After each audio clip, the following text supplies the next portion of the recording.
Takže servis lidi, já vás vítám u 3. daily vlogu.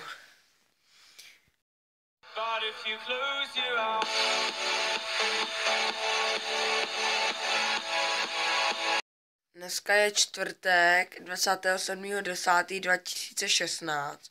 Dneska bude malinko méně zajímavější den, než byl včera, ale myslím si, že taky docela zajímavý. Půjdeme nakoupit do Kauflandu žrádlo, protože potřebuji koupit nějaké sušenky a žrádlo, chlasty, prostě tak.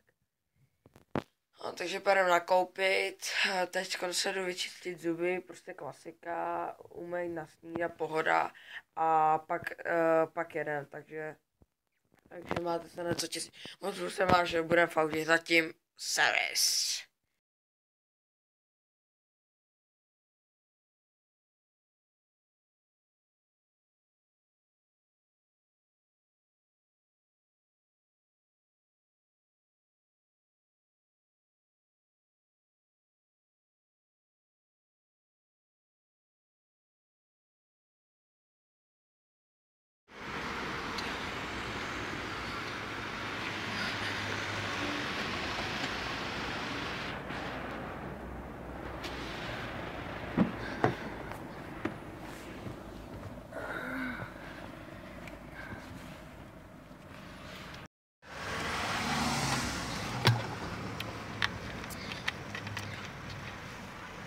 Servis lidi!